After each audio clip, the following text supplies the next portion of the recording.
All right, welcome back, everybody. We hope that you enjoyed the first half of Big Idea Summit 2020, the virtual edition. So far, we've covered COVID-19. We've covered government policy with Dr. Laffer. And so we're going to continue with ARK's Chief Executive Officer and Chief Investment Officer, and a total stranger to me, Cathie Wood. And briefly, Cathie is the founder, CEO, and CIO of ARK Invest, with over 40 years experience investing in innovation, specifically identifying the large-scale investment opportunities in public equity markets resulting from technological innovations centered around genomic sequencing, robotics, artificial intelligence, energy storage, blockchain technology. And I personally can say I've had the privilege of working alongside Cathie now for about 6 years. So welcome, Cathie. Thank you, Tom. Happy to be here.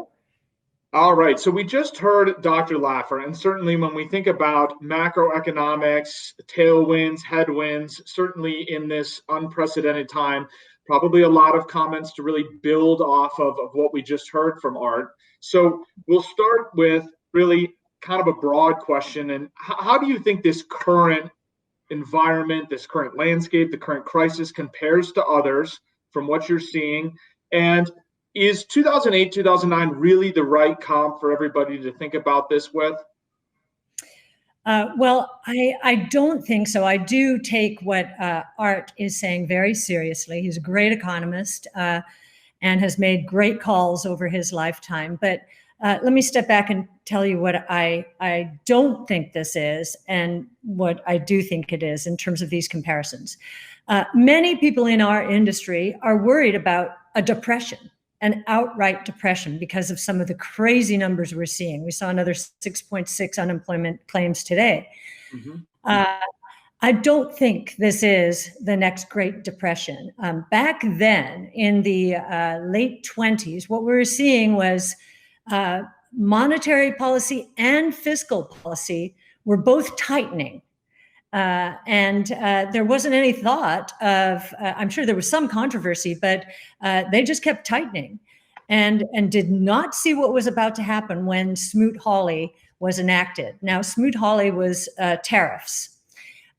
So we are not tightening monetary policy, and we are not tightening fiscal policy, clearly. In terms of tariffs, if anything, except for China, we are taking tariffs down right now. So big contrast there. This is not 08 and 09 from the point of view of being a systemic financial crisis, where we thought all these banks were going to go under. The Fed back then was, and certainly the European Central Bank was not moving fast enough back then. Until the crisis was upon us, and then everybody agreed when Lehman went bust what actually was happening. I believe this was triggered, we know, by a health crisis, not some kind of underlying economic crisis. It's a shock to the system. It's much more like 9/11-01 and actually 1987. So 87, we went down almost 25% in one day. That was a shock. But when we think back to that time, we did very little in terms of government policy in reacting to it. And the economy proceeded apace. And as I recall the 80s, that was a bull market throughout the 80s. In 01, we were in the middle of the tech and telecom bust. And 9/11 was another shock, and there was a little bit of government intervention, not that much. And we continued in the tech and telecom bust, so we proceeded apace. This time, I do agree with Art. If we had done much less, we would be better off. I think there are all kinds of incentives not to work right now. So the next few months the growth is going to be hit hard. We're going down and it's going to be hard. But there are all these backstops. So I don't think there's a depression. And I actually think, I'm not sure if Art said this as I was walking over here, but we had one of the strongest economies that we have had in quite some time. And I think if we didn't muck it up with these interventions as much, that would have continued. I actually do believe we're going to have a much better recovery than art does because of our starting point, number one, because businesses had spent 18 months cutting back while consumers were doing fine. So inventories and capital spending had already been cut back. And I believe that President Trump will pivot. I know that Art has his ear. And I hope that he sees this video, frankly, and pivots towards this payroll tax holiday until next year. If he does, I actually think the V shape is going to come back into people's thinking. And if he doesn't, I still think, of course, we're going to recover. And I think there's so much innovation taking place and competitive dynamics in motion that many businesses and individuals are going to use this crisis as an opportunity to move to the head of the line. So I look forward to asking you a couple of questions about that last part, about using the innovation. But before we get there, the intervention has happened. So as a result of that, what sectors or economies do you believe are now most vulnerable in this time of COVID-19? Well, and you've heard me say this a million times, Tom, during tumultuous times, innovation actually takes off. It gains incredible market share. I've seen it one crisis after another.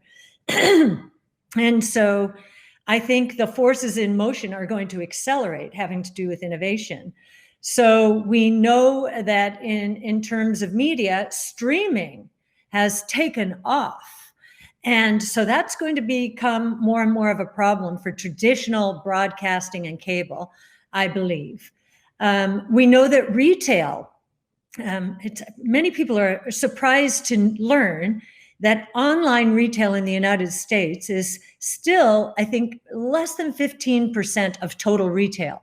That is going to change dramatically. It already has. And I don't think, once people understand how easy it is and how much more selection there is online, I think there's going to be a much faster shift online in terms of retail. In terms of media, one of the most interesting things is esports. Sports have been shut down. Esports are taking off, and we're seeing simulated NASCAR races and Formula One and NBA 2K Live. And I know at the first NBA 2K Live, Phoenix Suns had almost as many people viewing online than they have at every game. So I think that's going to happen. Energy has clearly been disrupted. We have been very negative on energy for a long time, and it's because of what is happening at the margin. It's now accelerated, but at the margin, electric vehicles are taking share from traditional gas-powered cars, and demand is continuing to disappoint. That is now accelerated. And what we're seeing now is there's going to be a huge cutback. We're already seeing it in capital spending. So I think we're going to see huge volatility in the oil prices until things settled out. So maybe $20 to $40. $20 doesn't surprise us. We've been saying the oil cartel is broken. And this has accelerated it. So I wouldn't be surprised, this is a personal prediction, to see oil prices go back into the $10, $12 range, which was where the cartel took it initially. And autonomous vehicles, which of course, you know, we think are going to be upon us within the next 1 to 2 years. That's an acceleration in the trend to electric vehicles. Industrials, I think, have to embrace much more quick turn manufacturing, bringing manufacturing closer to home, 3D printing for spare parts for these times when we're seeing part shortages. And I think that robots are going to increasingly infiltrate the industrial world. Social distancing is an excuse right now, but I think it's going to accelerate because Art made a good point, or you made a good point, and that is, wow, if you pay people not to work, or if you force employers to pay their employees not to work, and they realize that is a new risk, they'll think twice about adding that marginal worker, and perhaps will think carefully about adding robots. Healthcare is going to be transformed. Shai talked about that in terms of repurposing existing libraries of drugs. This could accrue to the benefit of traditional pharma. And we do think telemedicine is taking off. This has accelerated that trend. Medicare has approved it for the elderly. DNA sequencing, so we can understand these viruses, molecular diagnostic tests. All of these are going to see increased investment, as well as gene therapy, like this compassionate, the convalescent plasma. This is gene therapy, taking plasma from one person who's been cured of this virus and cleaning it up with Cirrus's pathogen inactivation system, and then infusing it into another patient. That's also exciting. And then finally, I'll talk about fintech, financial services, our own industry. Well, one of the first things we all learned very quickly is that cash is a virus super spreader. So I think, there are so many transactions still taking place with cash. I think it's still 80% in the United States. That is going to change. So this is going to be accruing to the benefit of the mobile payments and digital wallet providers like Square and PayPal. And I also think in terms of financials, the yield curve, while it's gone back positive now, I think because of the deflationary influences associated with technology and this accelerated move towards innovation, that we're going to go back to flatter, if not inverted yield curves, which is terrible for banks. We think that traditional banks are going to continue to be in a world of hurt.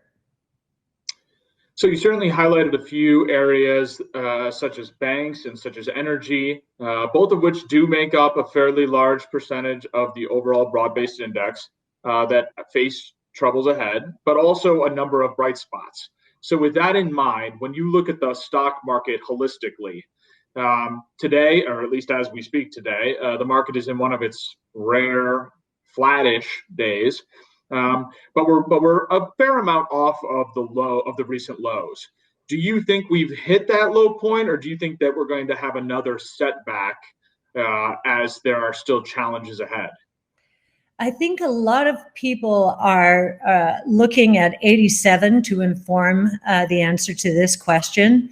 And if you look back at 87 October, I think it was Black Monday, there was a 25% drop in the market. And we bounced for another couple of months. We actually hit a new low. I don't remember feeling that low back then because being involved much more in innovation, I think innovation was off to the races. Technicians, again, use the past to inform their thinking about the future.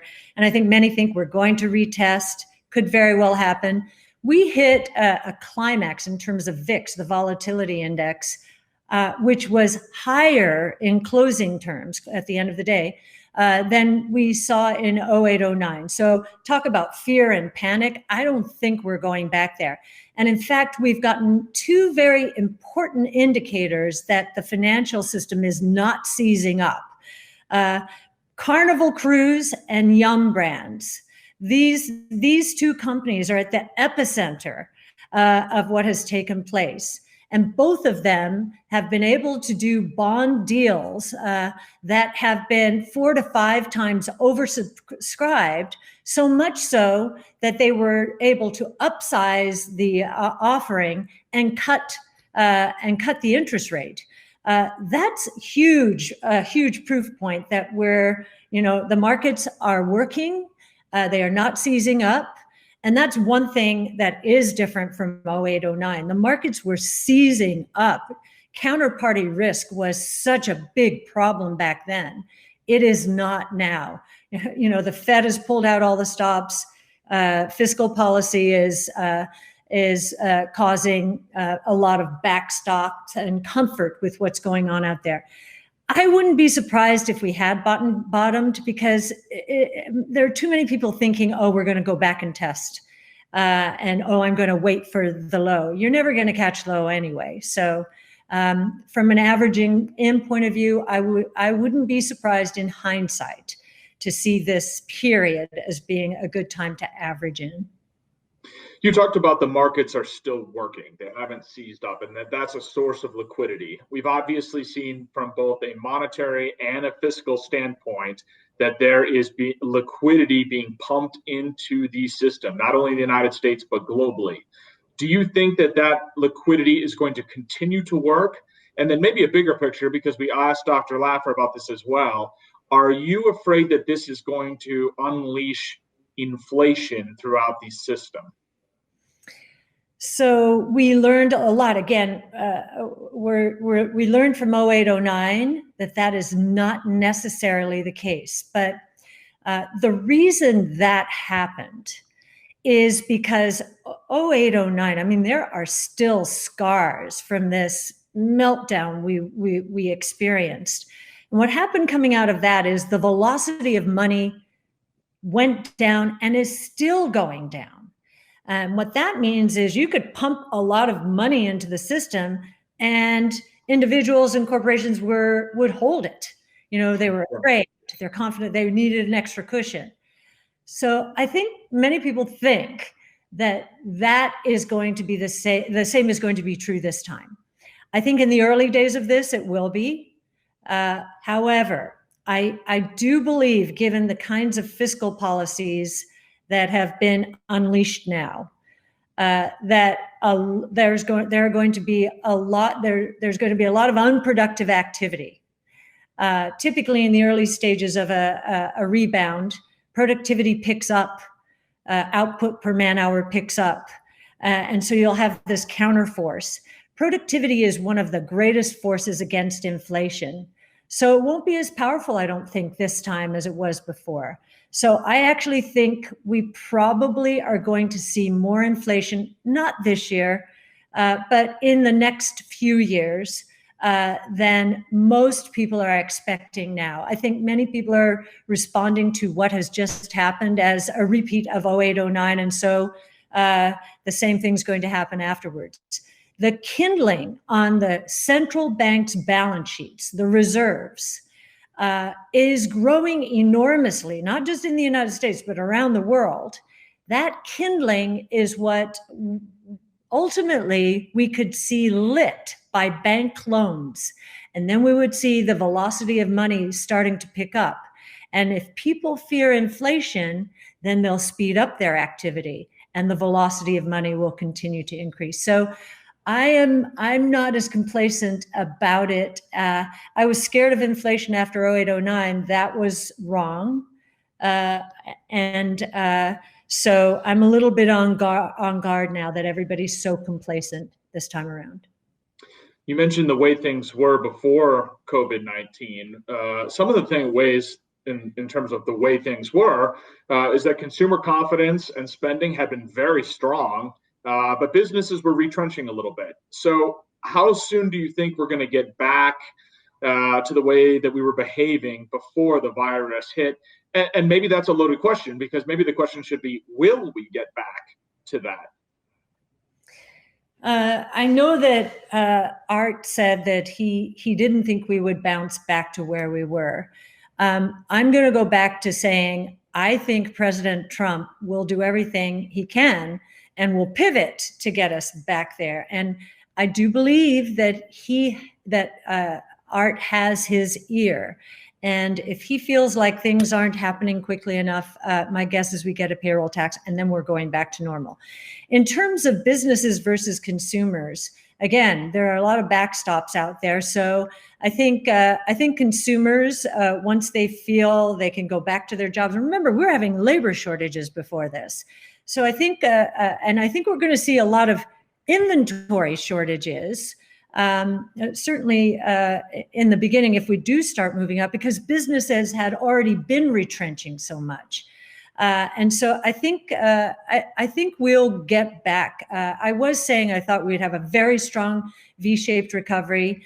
watching all the games that are being played around the Small Business Administration loans and so forth, there's going to be a lot of wasted activity out there too. So it's not going to be as productive as I once thought, but I do still think it's going to happen.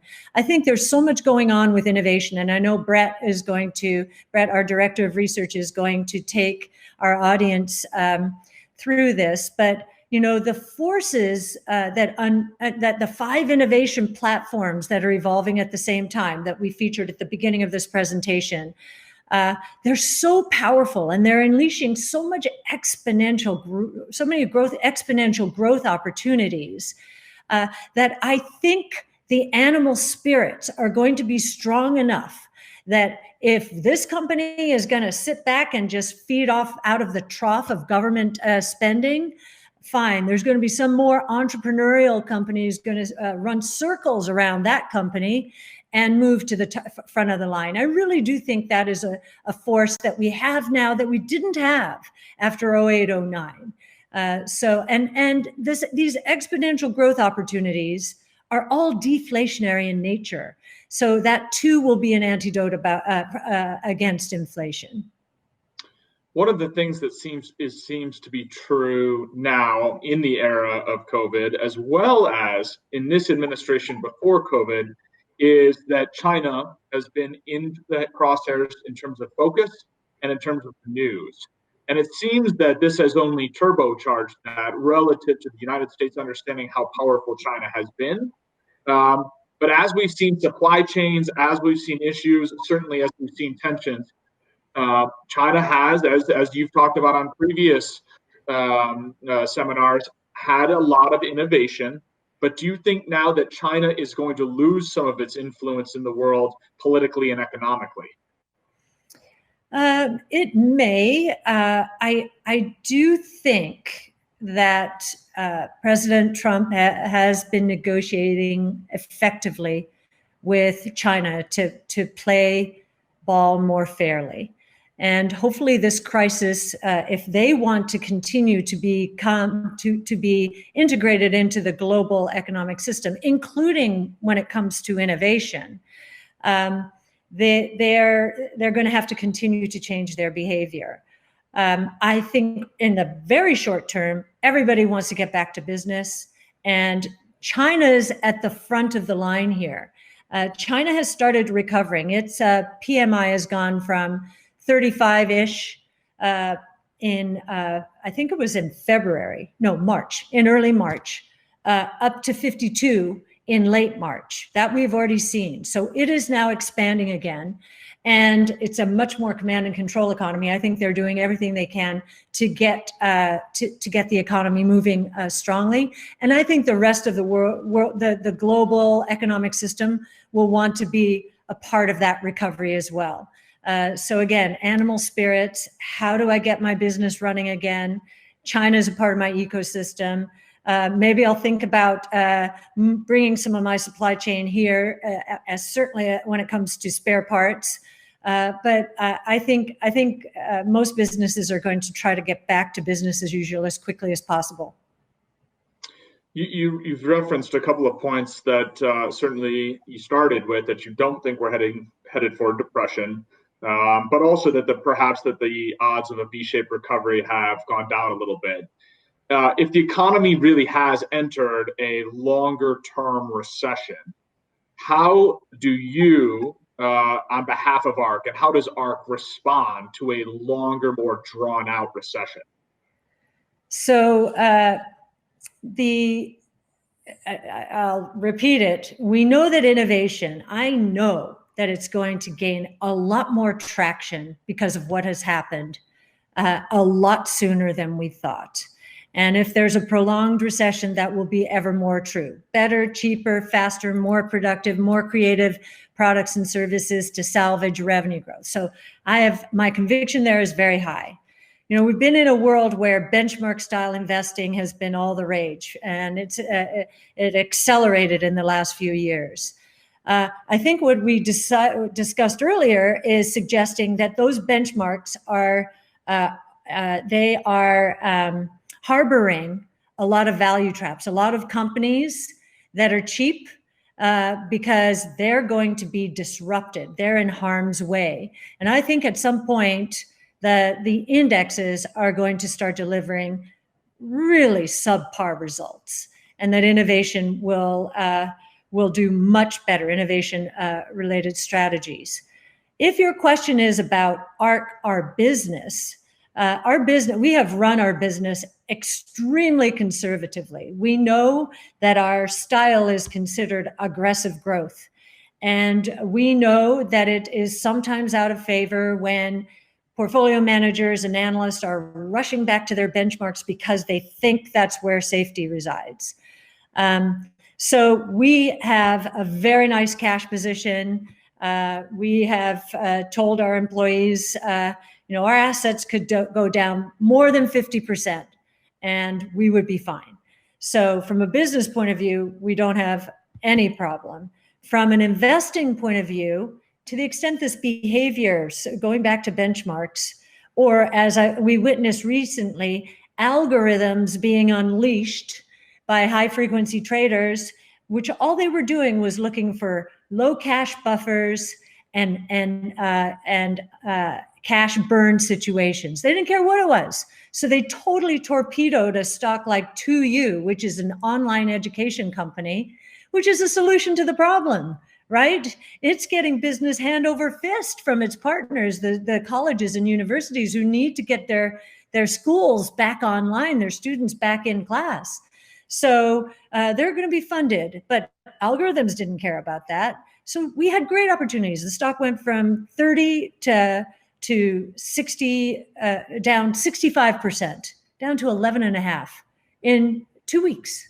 Just didn't make any sense. So a lot of that mindless quant behavior has been giving us great opportunities. So I know how you're asking the question is long-term negative, but I'm going to turn it into a positive. We have gotten some great opportunities in here to capitalize on some of the silly behavior and mindless behavior taking place out there. That's a perfect segue to the last question. And I have heard in my time with you a number of times, you say that the new leadership really emerges during times of turmoil, during a crisis. And I think that everybody watching believes and feels this is turmoil, this is a crisis. So when we think about that new leadership, we think about what Art referred to as creative destruction from Schumpeter, what ARK certainly refers to as disruptive innovation, not exactly the same, but certainly focused on the same concept that crisis can create tailwinds for innovation. So maybe talk a little bit about the tailwinds for innovation you see in this crisis, what we're seeing them, and they're happening today. These aren't hypothetical, theoretical, somewhere in the future. These are already happening, and they're happening today. Sure. I gave you a lot of them before, but you can summarize a lot of them by saying we are all working digitally now. The acceleration towards the digital world just got a huge booster shot. And anyone involved with infrastructure, anyone who's able to evolve their business strategy into is able to develop an online presence, they're going to have even more opportunities going forward. So I think there are a lot of tailwinds. I mentioned almost every sector is being impacted by this, and which gets me to another point, and one that we make all the time. Technology is permeating every sector. It is blurring the lines between and among sectors.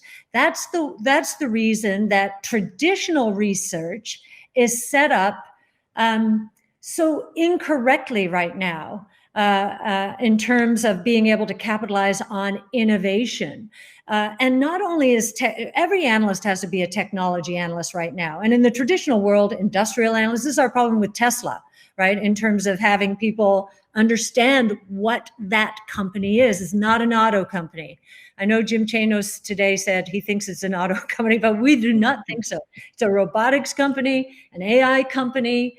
It's a software as a service company, autonomous taxi network company. Auto analysts don't know what to do with that. Our analysts do. They're collaborating because we're set up by platforms the 5 that we're talking about: DNA sequencing, robotics, energy storage, artificial intelligence, and blockchain technology. They're all evolving at the same time, and they comprise about 14 technologies. Those platforms are converging. So not only is technology permeating every sector, but the platforms are converging. So if you do not have a collaborative, iterative research effort, you're not going to win. And so that's why we set up ARK this way. And I know you're going to be talking to our director of research. I'll just tee him up a bit here.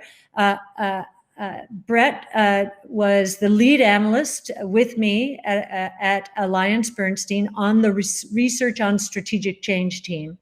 And he was the first person I thought of to become our director of research, because MIT engineer by training, left MIT and moved into the world of education, wanted to reform it. Decided that was a task too tall, at least for that moment in time, and moved into business development in technology companies. So those 3 experiences set him up perfectly for being an amazing director of research for our amazing research team. So thank you, Tom. Thank you, Cathie, and I know that everybody watching really appreciated that. Cathie continues to publish regularly on our website, www.ark-invest.com, and also has both a quarterly call reviewing ARK's portfolios and, of course, our monthly market update call coming up here in the next couple of weeks. So you'll have more opportunities to hear from Cathie shortly.